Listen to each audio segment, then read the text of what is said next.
When Simone Carter kissed her bodyguard in the shadows of her family's luxury hotel, she thought no one was watching.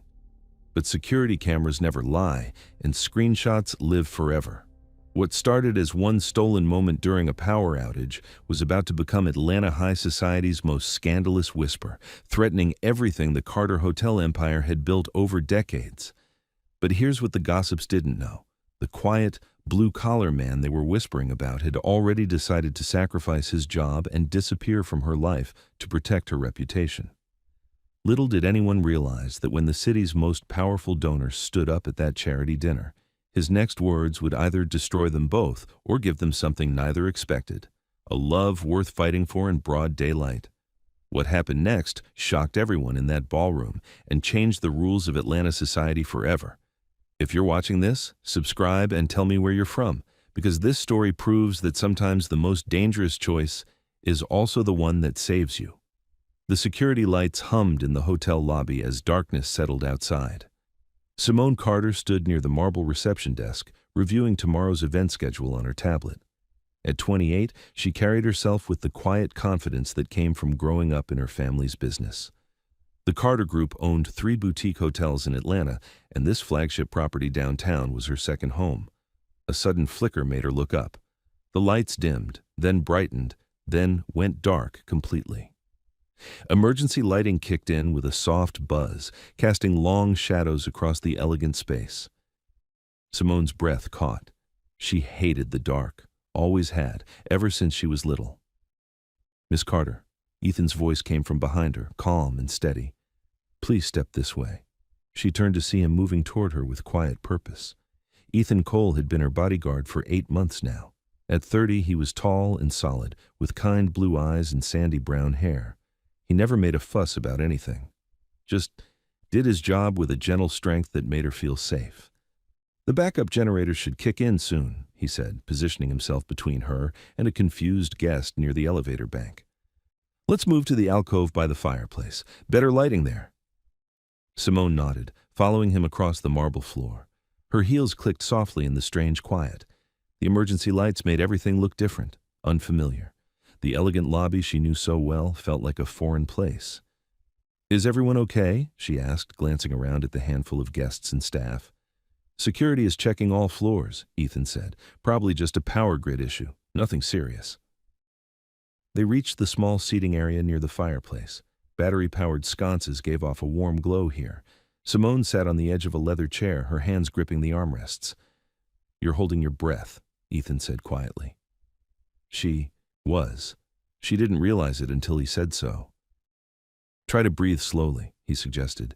"In for 4 counts. Hold for 4. Out for 4. "I'm fine," she said quickly, but her voice shook a little. "You don't have to be fine right now." He sat on the coffee table facing her, his voice gentle. "Breathe with me. In, 2, 3, 4. She followed his lead, drawing air into her lungs. Her shoulders began to relax. "That's it," he said. "Again. In, 2, 3, 4. The darkness pressed in around them. Somewhere in the building, she heard a door slam, the sound of air pressure shifting as the emergency systems worked. Her calm cracked. "I can't," she started. "Yes, you can." Ethan leaned forward slightly. "Look at me. Just at me. Nothing else matters right now." His eyes were steady in the dim light. Safe. She focused on them, following his breathing pattern. Slowly, her heart stopped racing. "Better?" he asked after a moment. "Better." She managed a small smile. "Thank you. Just doing my job." But they both knew it was more than that. For months now, there had been something between them, something neither of them talked about. Stolen glances, his hand brushing hers when he helped her from a car, the way her voice softened when she said his name. The emergency lights brightened as the generators fully engaged. Normal lighting would return soon. But right now, in this quiet moment, the world felt smaller. Just the two of them in their bubble of warm light. "Ethan," she said softly. "Yes?"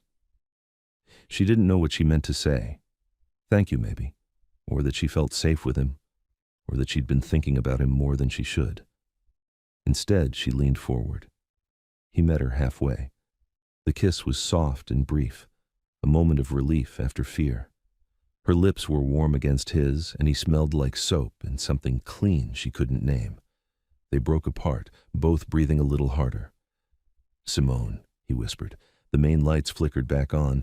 The lobby returned to its normal, elegant glow. Reality crashed back in. They were sitting too close. She was his client. He was her employee. This couldn't happen. She started, then stopped. "I know." He stood up, taking a step back. Professional distance restored. "We pretend it didn't happen." She nodded quickly. "It didn't happen." "Right." His voice was steady, but his eyes were still soft when they looked at her. Tasha, the night manager, appeared from around the corner. "Everything okay over here?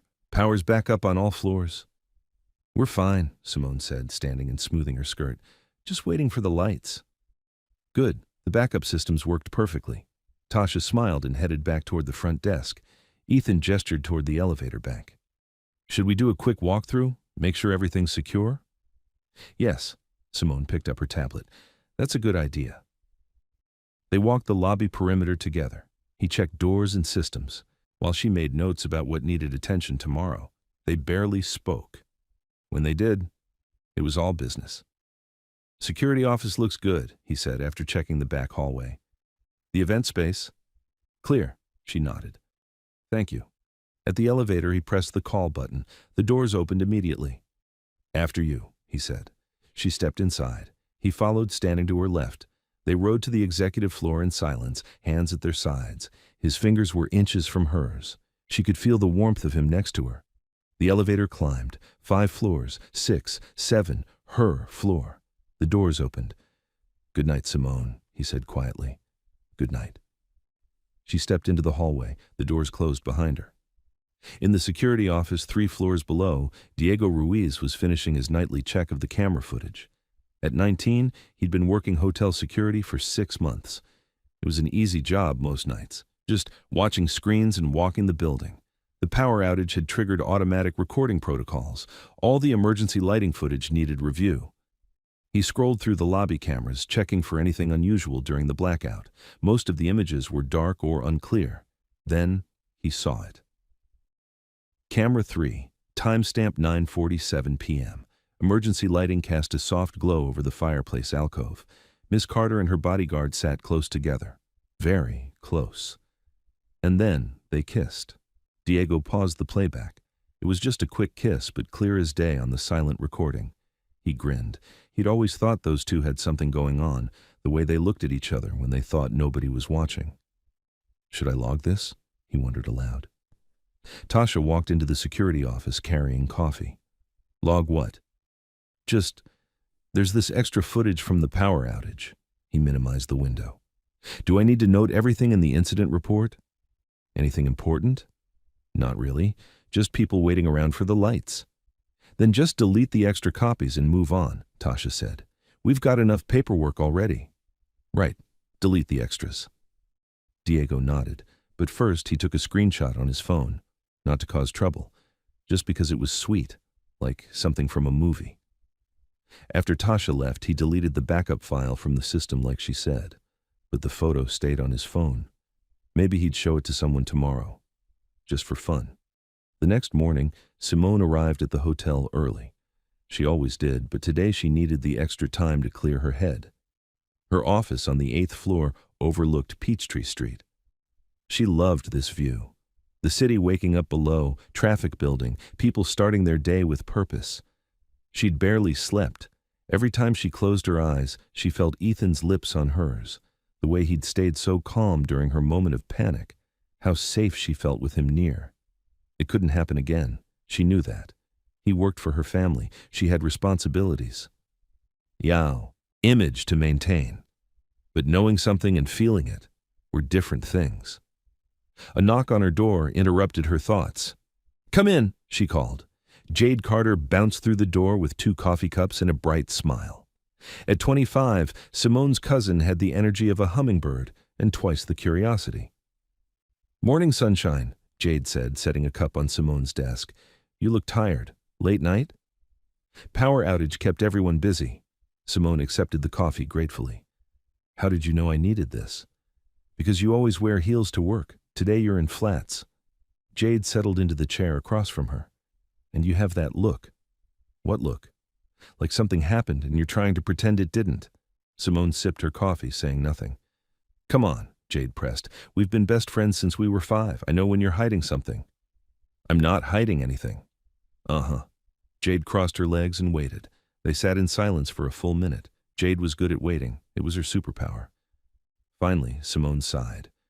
During the power outage last night, when I was scared, Ethan helped me stay calm. That's his job. And then I kissed him. Jade's eyes went wide. Then she grinned. Finally. Jade. Do you know how long I've been waiting for you to admit you have feelings for him? I don't have feelings. Please. You light up every time he walks in a room, and he looks at you like you're the most amazing thing he's ever seen. Simone rubbed her temples. It doesn't matter how I feel, or how he feels. It can't happen. Why not?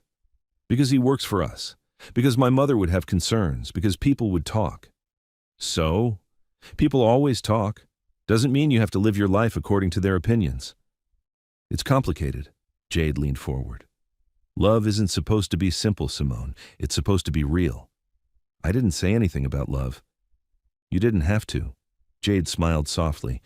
If you love him, say it when it's safe, but don't wait forever. Forever has a way of running out when you're not looking.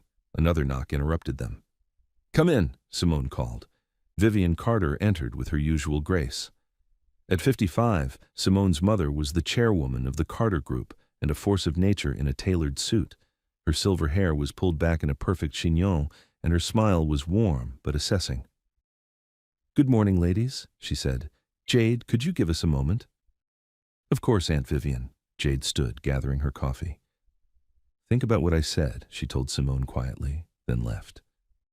Vivian settled into the chair Jade had vacated. How did everything go last night? I heard there was a power outage. Nothing serious. Backup systems worked perfectly. Ethan handled security protocols well. Something flickered in Vivian's expression when Simone mentioned Ethan's name. A mother's intuition, perhaps. He's very professional, Vivian said carefully. Yes, very. And dedicated to your safety? Yes. Vivian was quiet for a moment, studying her daughter's face. Simone, you know I love you. Of course. And I want you to be happy. You know that too. I do. Good. Vivian smoothed her skirt. I hope you also know that certain lines exist to protect you. Not to limit you, but to keep you safe from situations that could become complicated. Simone's stomach tightened. What kind of situations? Professional relationships, business boundaries, the kind of lines that, once crossed, can change everything. Vivian's voice was gentle but firm. I'm not saying this to control you. I'm saying it because I've seen what happens when those lines get blurred. People get hurt, reputations suffer, and sometimes the people we care about end up paying the highest price. I understand. Do you? Vivian leaned forward slightly. Because I need to know that you're being careful. With your heart, yes, but also with the family's reputation. We have the donor dinner this Friday. Some very important people will be here. I need to know that everything will be appropriate. The donor dinner. Simone had forgotten. Once a year, the Carter Group hosted an evening for their major charitable supporters. It was always elegant, always flawless, and always scrutinized by Atlanta's social elite. Everything will be professional, Simone said. Good. Vivian stood. I'm trusting you to make wise choices, sweetheart, for everyone's sake. After her mother left, Simone stared out the window at the city below. Lines to protect you, professional boundaries, make wise choices. She understood what her mother was really saying. Stay away from Ethan. 2 floors down, Ethan stood at the loading dock, his phone pressed to his ear. I need to request a reassignment, he said to his supervisor at the security company. Reassignment? You've been with the Carter account for 8 months. Everything okay? Everything's fine. I just think it would be better if someone else took over after this week. Better for who? Ethan watched a delivery truck back up to the dock. How could he explain that he was falling for his client, that he'd crossed a line last night that he couldn't uncross? Better for everyone, he said finally. Well, we can discuss it after the big event on Friday. I know Mrs. Carter specifically requested you for that. Right, the donor dinner. Can you hold out until then? I don't want to scramble for coverage at the last minute. Ethan closed his eyes. One more week. He could do one more week. Yeah, I can do that. Great. Talk to you next Monday. Ethan ended the call and slipped his phone back in his pocket. Excuse me, a voice said behind him. Are you the security supervisor?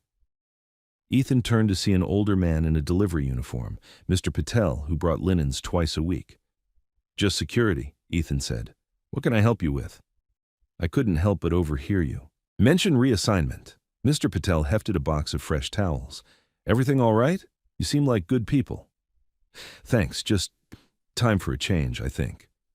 Ah, Mr. Patel nodded knowingly. Sometimes change is good, sometimes it's just change. He carried his box toward the service elevator, leaving Ethan alone with his thoughts. A black sedan pulled up to the circular drive out front. Through the loading dock's open door, Ethan could see someone getting out.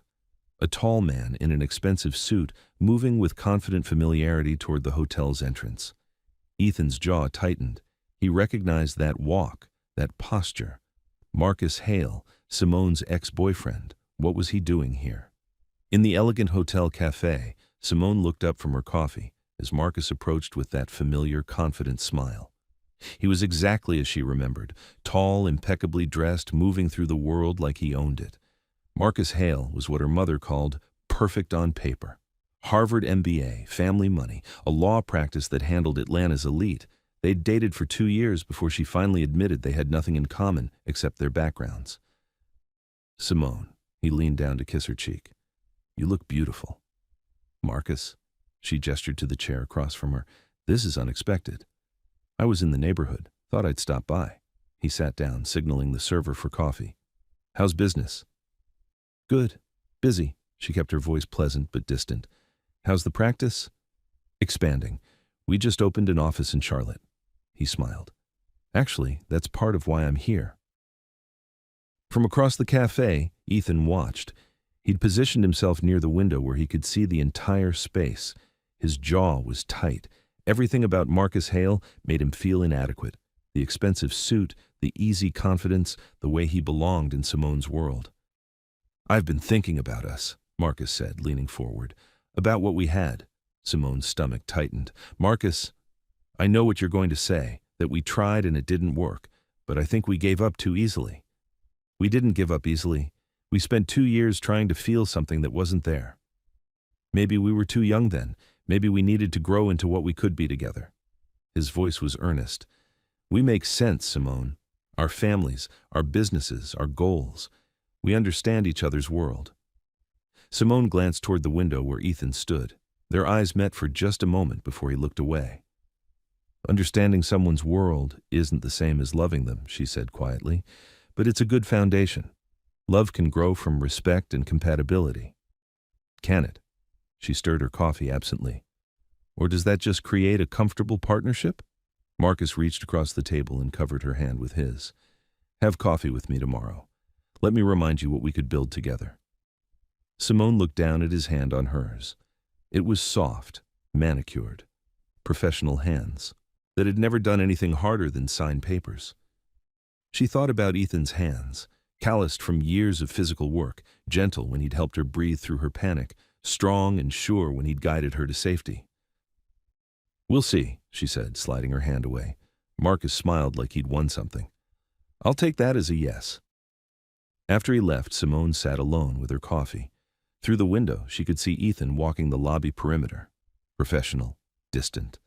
Like last night had never happened. Maybe that was for the best. But her lips still tingled when she thought about that kiss. Later that afternoon, Diego found himself in the staff break room, scrolling through his phone during his 15-minute break. The photo from last night was still there, Miss Carter and her bodyguard sharing that sweet moment in the emergency lighting. His friend Carlos walked in, grabbing a soda from the vending machine. What's got you smiling? Carlos asked. Nothing big. Diego glanced around, then showed Carlos the photo. Just thought it was romantic. Carlos raised his eyebrows. That's Miss Carter? With her bodyguard? Yeah, during the power outage last night. Don't tell anyone, okay? I just thought it was sweet. Man, you shouldn't have that on your phone. Why not? It's harmless. Carlos shook his head. Delete it, Diego. Seriously, people's private moments should stay private. But look how happy they look. That's not the point. Delete it. But Diego didn't delete it. Not yet. Maybe he'd show it to one more person, just to prove that even rich people could find real love. He didn't mean any harm. He just thought it was beautiful. That evening, Jade knocked on Simone's apartment door. Simone lived in a converted loft downtown, walking distance from the hotel. It was elegant but comfortable. Exposed brick walls, large windows, furniture that looked lived in rather than just expensive. I brought wine, Jade announced, holding up a bottle, and Thai food and unsolicited advice. Just what every woman wants after a long day. They settled on Simone's couch with containers of pad thai and spring rolls spread across the coffee table. So, Jade said, pouring wine into 2 glasses, I heard Marcus was at the hotel today. News travels fast. It's a hotel. Everything travels fast. Jade handed her a glass. What did he want? To try again. He thinks we make sense together. Do you? Simone took a sip of wine. On paper? Absolutely. We have the same background, similar goals, compatible lifestyles. That sounds thrilling. It would be easy, Jade. No complications, no family concerns, no reputation risks. And no passion, no butterflies, no staying up all night talking because you can't bear to hang up the phone. Have you been staying up all night talking to someone? Jade grinned. Maybe, but we're not talking about me. We're talking about you and the choice between safe and real. Sometimes, safe is better. Says who? Jade curled her legs under her. Look, I understand why the Marcus option feels comfortable, but comfortable isn't the same as happy. And what if happy doesn't work out? What if I choose real and it falls apart? Then you'll have tried, and you'll know. Jade reached for another spring roll.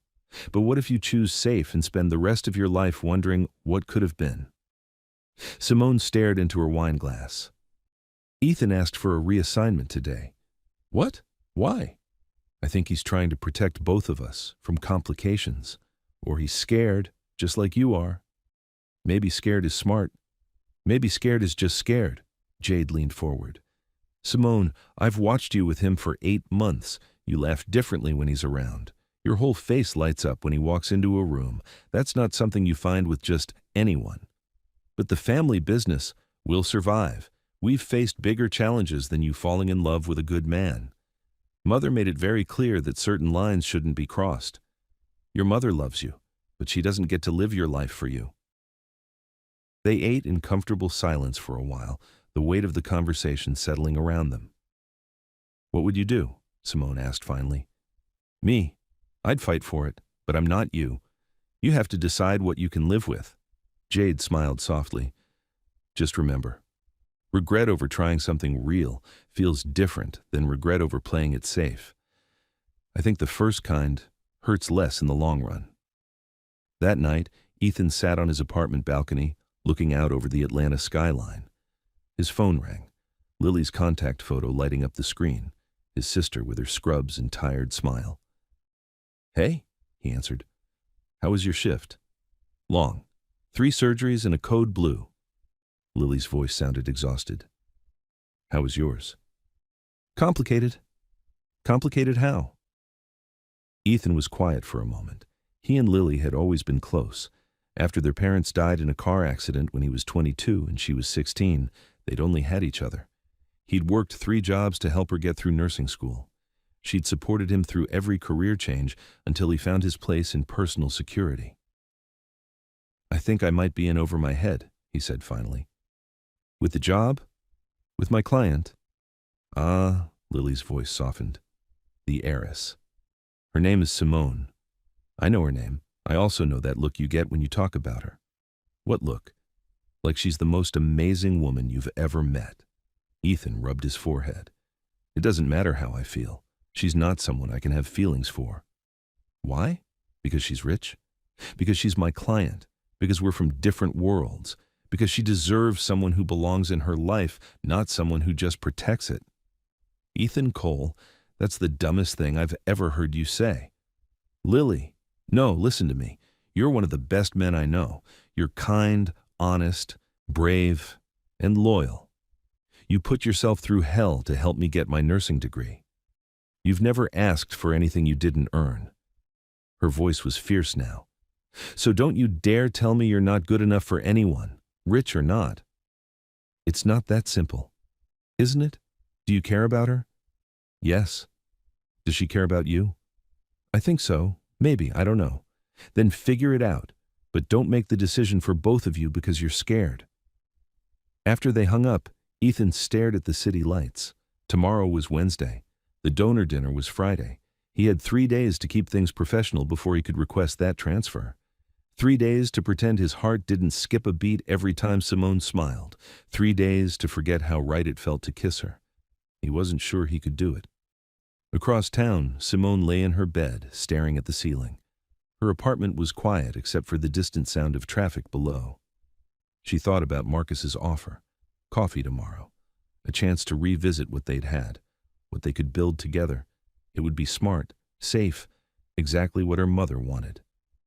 Then she thought about Ethan's hands guiding her through her breathing, the way he'd positioned himself between her and danger without being asked, how his eyes had stayed soft even after they agreed to pretend nothing had happened. Her phone buzzed on the nightstand, a text from an unknown number. "Hope you're okay after last night. Sleep well. She stared at the message for a long time before typing back. "Thank you. You too." She deleted the message thread immediately, but she smiled in the darkness. Maybe Jade was right. Maybe some things were worth fighting for. But first, she had to figure out if she was brave enough to try.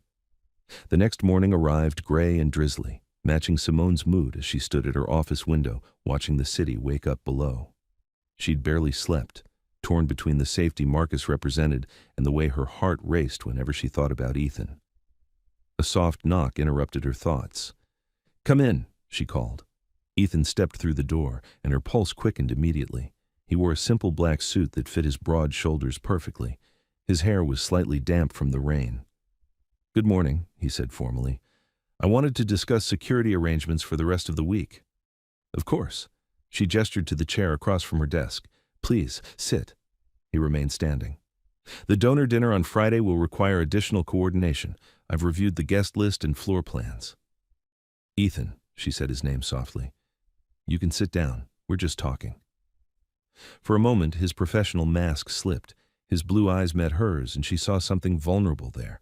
Then he lowered himself into the chair, back straight, hands folded. "I think we should address what happened," she said quietly. "Nothing happened. Something happened. We both felt it." He was quiet for a long moment. When he spoke, his voice was careful. "What I feel doesn't matter. My job is to protect you, not to complicate your life." "And what if I want my life complicated?" The words hung between them. Outside, rain began pattering against the windows. Simone. Her name sounded different when he said it, softer, more real. "You don't know what you're saying, don't I? You're beautiful, intelligent, successful. You could have anyone. Why would you want someone who what? Who makes me feel safe? Who stayed calm when I was falling apart? Who looks at me like I matter, not like I'm just another Carter to network with?" Ethan's hands clenched in his lap. "Because that's all I can offer you, someone who cares. I don't have Marcus Hale's pedigree or his connections. I can't give you the life you're used to." "Maybe I don't want the life I'm used to." Before he could respond, her desk phone rang. Vivian's name appeared on the caller ID. "I should take this," Simone said reluctantly. "Of course." Ethan stood. "I'll be outside if you need anything." After he left, Simone picked up the phone. "Hi, Mother." "Good morning, sweetheart. I heard Marcus stopped by yesterday." News really does travel fast. "He called me last night, asked for my blessing to pursue you again." Simone closed her eyes. "And what did you tell him?" "That the decision is yours. But I also told him I thought you two made a lovely couple." Vivian's voice was warm but pointed. "He's having coffee with you today?" "We discussed it." "Good. I think it would be wise to give him a fair chance. Marcus understands our world, Simone. He knows what it means to build something that lasts." After hanging up, Simone stared at her desk calendar. Marcus had suggested meeting at 11. It was 10:30 now. She could go, have a polite conversation, listen to his vision of their future together. take the safe path her mother wanted, or she could stay here and figure out what she really wanted. Her phone buzzed, a text from Marcus. "Looking forward to our coffee. See you at Cafe Milano at 11. She typed back, "See you there," but she didn't move from her chair. 20 minutes later, Jade burst into her office. "Why aren't you at coffee with Marcus? How did you? He called looking for you. Said you were supposed to meet 15 minutes ago." Jade crossed her arms. "What's going on?" Simone sank back in her chair. "I couldn't make myself leave." "Because?" "Because I don't want to have coffee with Marcus. I don't want to hear about what we could build together. I don't want safe and comfortable and perfect on paper." "Then what do you want?" "I want to know what it feels like to be with someone who sees me, really sees me. Not my last name or my bank account or what I can do for their career." Jade smiled. "Then why are you sitting in your office?" "Because wanting something and being brave enough to go after it are different things." "Okay, let's start small." Jade sat on the edge of the desk. "Have you told Ethan how you feel?" "Not exactly." "Have you asked him how he feels?" "He thinks he's not good enough for me." "And you think he's wrong?" "I know he's wrong." "Then tell him that." Jade's voice was gentle but firm. "Look, I can't make this decision for you, but I can tell you that regret is a heavy thing to carry, and wondering what if for the rest of your life sounds pretty miserable." After Jade left, Simone sat alone with her thoughts. Outside, the rain had stopped, and weak sunlight was trying to break through the clouds. Her phone rang again. This time it was Marcus. "Simone, I'm at the cafe. Are you running late?" "Marcus, I'm sorry. I can't make it today." "Is everything all right?" She took a deep breath. "I think we need to have a different conversation than the one you're planning." "What kind of conversation?" "An honest one. Can you come to the hotel? There's something I need to tell you."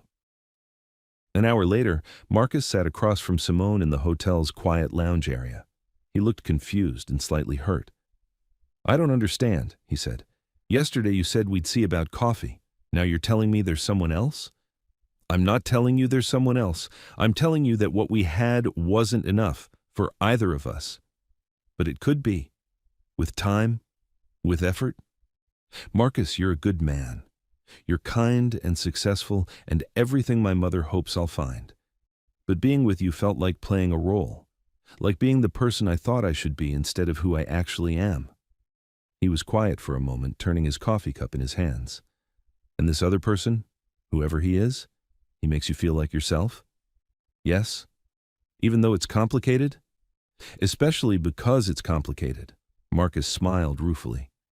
"I had this whole speech planned about what we could build together, the partnership our families would love, the life that made sense.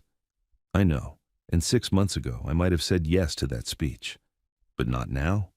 Not now." He reached across and squeezed her hand gently. "Then I hope he knows how lucky he is." "I haven't told him yet."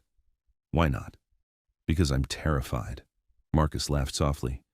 "The Simone Carter I knew was never terrified of anything. Maybe that was the problem. Maybe I need to learn how to be scared of the right things." After Marcus left, Simone felt lighter somehow, like she'd finally stopped pretending to want something she didn't. Now she just had to figure out how to tell Ethan the truth. But first, she had another conversation to have. She took the elevator to the lobby, looking for him. She found him near the concierge desk, helping an elderly guest with directions to a nearby restaurant. He was patient and kind, drawing a simple map on the hotel stationery when the guest seemed confused. Watching him, she felt that familiar warmth spread through her chest. This man who was gentle with confused guests and steady during emergencies, who made her feel safe not because of his job title, but because of who he was. After the guest left, Ethan noticed her watching. "Everything all right?" he asked. "Can we talk? Privately?" He glanced around the lobby. The rooftop terrace should be empty this time of day. They rode the elevator in silence. The terrace was indeed empty, with a view of the city skyline spread out below them. The rain had cleared, leaving everything looking washed and bright. "How was your coffee?" Ethan asked, not quite meeting her eyes. "I didn't go." He looked up then, surprised. "I called Marcus and told him we needed to have a different conversation, about why we didn't work before and why we won't work now." "Simone, let me finish." She stepped closer to him. I told him there was someone else, someone who makes me feel like myself instead of like I'm playing a role. Ethan's jaw tightened. You shouldn't have done that. Not for me. I didn't do it for you, I did it for me. Because I'm tired of pretending I want things I don't want. And what do you want? She reached up and touched his face gently. I want this. Whatever this is between us, I want to find out what it could be. It could be a disaster. It could cost me my job.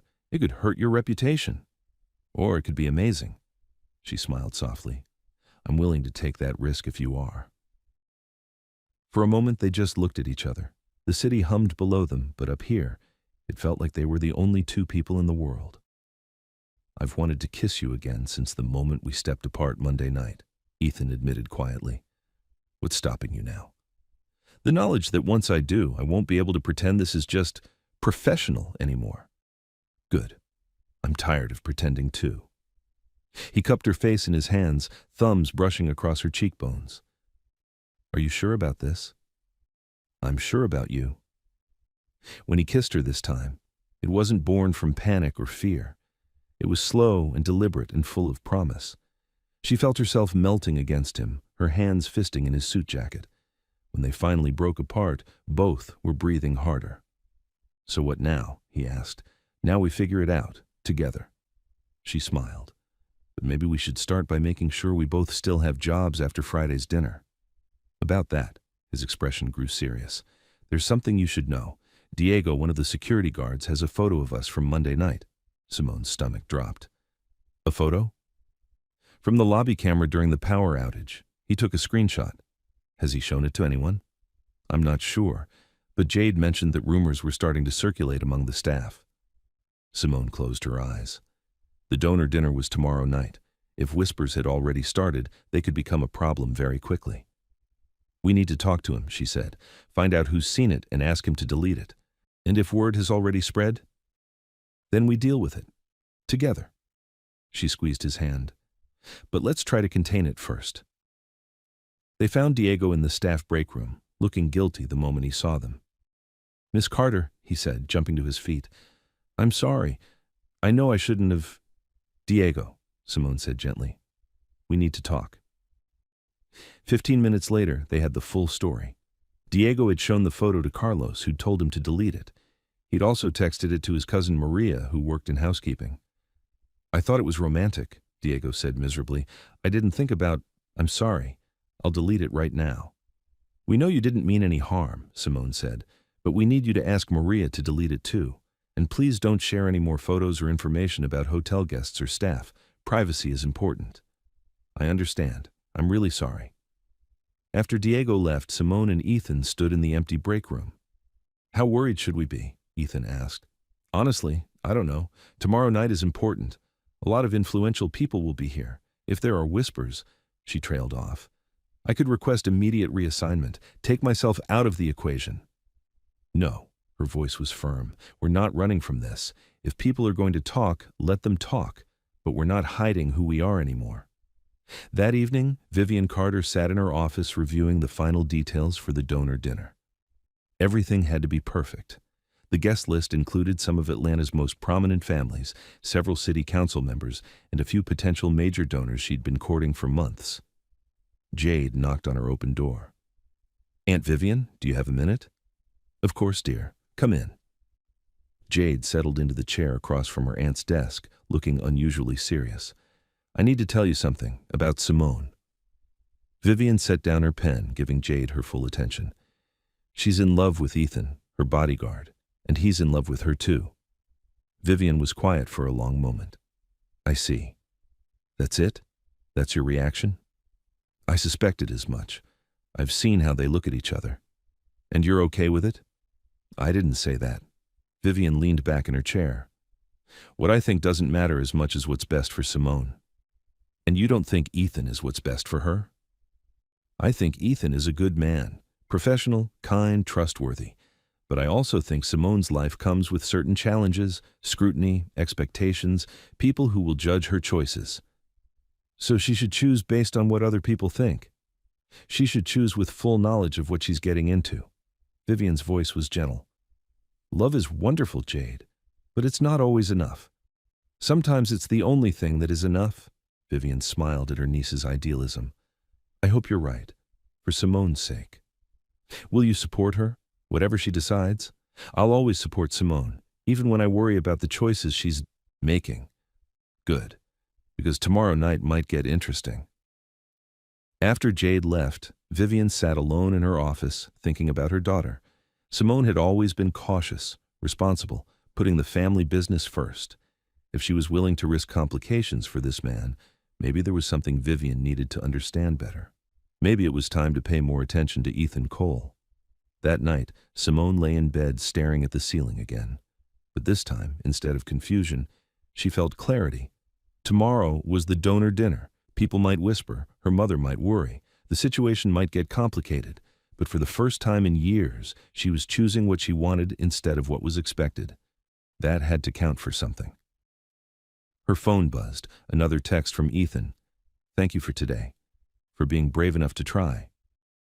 She smiled in the darkness and typed back, thank you for being worth the risk. This time, she didn't delete the message thread. The morning of the donor dinner arrived with crisp October sunshine streaming through the hotel's tall windows. Simone stood in the main ballroom, watching the catering staff arrange tables with military precision. Crystal glasses caught the light, and white roses bloomed from silver centerpieces. Everything looks perfect, Jade said, appearing beside her with a clipboard and a coffee. It should. We've been planning this for 6 months. Simone accepted the coffee gratefully. Any word from housekeeping about rumors? Maria deleted the photo, promised not to share it with anyone else, but Carlos mentioned it to his girlfriend who works at the front desk. Simone closed her eyes. How many people know? Hard to say. Maybe 5 or 6 staff members? The good news is they all seem to think it's sweet rather than scandalous.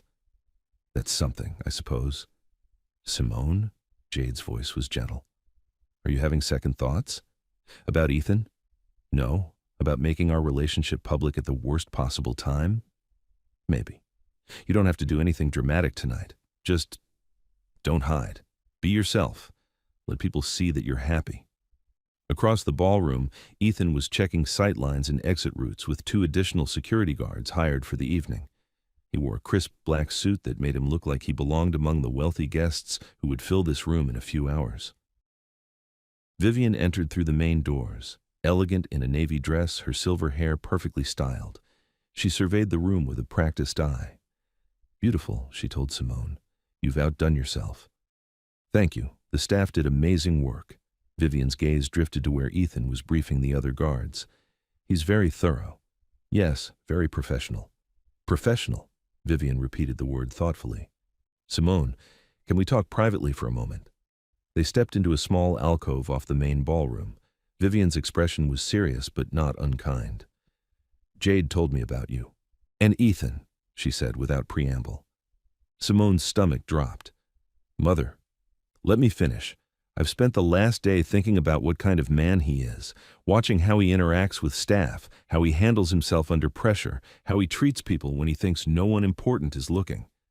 And I've realized that I've been so focused on protecting your reputation that I forgot to consider protecting your happiness. Simone blinked, surprised. What are you saying? I'm saying that if you love him and he loves you, then maybe we should focus on how to make that work rather than why it won't. Even if people talk? People always talk, sweetheart. The question is whether we let their opinions determine how we live our lives. Vivian smiled softly. Your father used to say that the right person makes you braver, not more careful. You never told me that before. I've been more careful than brave lately. Maybe it's time I remembered the difference. They hugged and Simone felt something loosen in her chest. Having her mother's support meant everything. There's just one thing, Vivian added. Tonight is important for the foundation. If this becomes messy, we need to handle it with grace. Understood. Good. Now, what's our plan if someone makes an issue of it? Simone had been thinking about that all morning. Honesty. If anyone asks, I'll say that I care about him and he cares about me. Simple and dignified. And if someone tries to make it into a scandal, then we remind them that this is a charity event focused on helping people, not gossip about my personal life. Vivian nodded approvingly. That's my girl. By 6 o'clock, guests were arriving in a steady stream. Simone stood near the entrance, greeting donors and their spouses. She wore a midnight blue dress that made her eyes sparkle, and her smile was genuine as she welcomed each guest. "Mrs. Patterson, so wonderful to see you. Judge Morrison, thank you for coming. Dr. and Mrs. Chen, we're honored to have you here." The ballroom filled with the gentle hum of conversation and the soft clink of glasses. A string quartet played in the corner, and servers moved gracefully through the crowd with champagne and hors d'oeuvres. Ethan positioned himself where he could see the entire room. He tried to focus on his job, watching for anything unusual, monitoring the flow of guests, staying alert. But his eyes kept finding Simone. She was radiant tonight, confident and warm, moving through the crowd like she belonged nowhere else in the world. When she laughed at something Judge Morrison said, Ethan felt his heart skip. "She's beautiful," said a voice behind him. Ethan turned to find Marcus Hale approaching with a glass of wine. "Mr. Hale." "Marcus, please, we're not strangers." Marcus stood beside him, also watching Simone. "She told me about you, yesterday." Ethan's jaw tightened. "I'm sorry if that was awkward." "Actually, it wasn't. It was honest, which I appreciated." Marcus took a sip of his wine. "You know, I proposed to her once, about a year ago." Ethan's stomach clenched, but he said nothing. "She said no, very gently, but definitely no. At the time, I thought she was being stubborn, afraid of commitment. But watching her tonight..." Marcus paused. "I don't think she was afraid of commitment. I think she was afraid of committing to the wrong person." "Why are you telling me this?" "Because I care about her happiness, and because I think you should know that she's worth fighting for, but also worth doing right by." Before Ethan could respond, Marcus moved back into the crowd. At 7:30, Vivian called for attention. The room quieted as guests turned toward the small stage at the front. "Welcome everyone to our annual Donor Appreciation Dinner. Tonight we celebrate not just your generous support, but the lives you've helped change through our community programs." Applause filled the room. Vivian spoke eloquently about the Foundation's work: scholarship programs for underprivileged students, job training initiatives, support for single mothers returning to work. "None of this would be possible without people who believe that everyone deserves a chance to build a better life," she concluded. "So thank you from all of us for making hope possible." More applause. Servers began bringing out the first course: butternut squash soup with truffle oil. Simone mingled during dinner, moving from table to table, thanking donors personally. She was approaching the Patterson table when she noticed Mrs. Chen whispering to her dinner companion, both women glancing toward where Ethan stood near the wall. Her stomach tightened. It was starting. "Simone, dear," Mrs. Patterson called as she approached. "Such a lovely evening." "Thank you. I'm so glad you could join us." "We wouldn't miss it, though I have to say you have quite the handsome security detail tonight." The comment was innocent enough, but Simone caught the slight emphasis on handsome. She smiled calmly. "We always want our guests to feel safe and comfortable." "Of course. It's just unusual to see such personal attention from security." There it was, the fishing expedition disguised as casual conversation. "Mr. Cole has been with our family for several months. He's very professional." Mrs. Patterson smiled. "I'm sure he is. He certainly seems attentive to your needs." Simone felt heat rise in her cheeks but kept her voice steady. "If you'll excuse me, I should check on the other tables." As she moved away, she heard Mrs. Patterson whisper something to her husband. The word bodyguard carried clearly across the noise. By the time they reached dessert, Simone could feel the undercurrent of curiosity rippling through the room. Nothing obvious, just sideways glances, whispered conversations, the kind of polite speculation that wealthy social circles specialized in. Ethan noticed it too. He saw the way some guests looked between him and Simone, the way conversations paused when she passed certain tables. He found Jade near the kitchen doors. "How bad is it?" he asked quietly. "People are curious, but not hostile, yet." Jade glanced around the room. "Mrs. Chen asked me if you and Simone were close. I told her we don't discuss staff personal relationships. Maybe I should step outside, remove myself from the situation." "Don't you dare. That would just confirm everything they're thinking." At 9 o'clock, Vivian stood to make final remarks. But before she could speak, a late arrival entered through the main doors. Thomas Wellington, 90 years old, Atlanta Old Money, and the foundation's largest single donor. His donation last year had funded an entire job training center.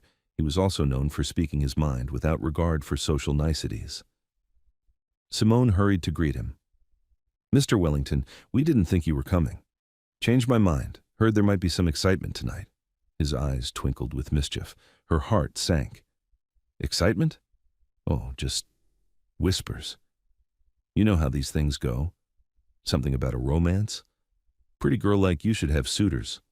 Before she could respond, he raised his voice, addressing the room with the confidence of someone who'd never doubted his right to speak. "Ladies and gentlemen, if I may have your attention for just a moment." The room fell silent. Vivian froze at the podium. "I've been coming to these dinners for 15 years, Wellington continued, his voice carrying easily across the ballroom. "And I've watched young Simone here grow from a college student helping serve drinks to the accomplished businesswoman you see tonight." Simone wanted to disappear. This was not how she'd planned for this to happen. "Now, I understand there's been some talk tonight about her personal life, about whether it's appropriate for her to be, shall we say, fond of someone on her security detail." The silence was deafening. Every person in the room was staring. "And I'll tell you what I think about that." Wellington's voice grew stronger. "I think a woman who's dedicated her life to helping others deserves to be happy. I think a man who's willing to put his life on the line to protect someone else is probably worth knowing. And I think anyone who has a problem with two good people caring about each other needs to examine their own priorities." He turned toward Ethan, who stood frozen against the wall. "Young man, would you join us up here for a moment?" "Mr. Wellington," Simone said quickly, "that's really not necessary. Humor an old man, my dear." Ethan looked at Simone. She gave him the smallest nod. With every eye in the room on him, he walked slowly to where they stood.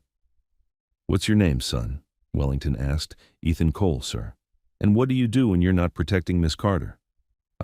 This is my job, sir. I'm a professional bodyguard." "Before this?" "Military police, army, combat, 2 tours in Afghanistan." Wellington nodded approvingly. "And now you keep people safe for a living." "Yes, sir. Good work, honest work." He turned to address the room again. "This young man served his country, and now he serves our community by protecting one of its finest citizens.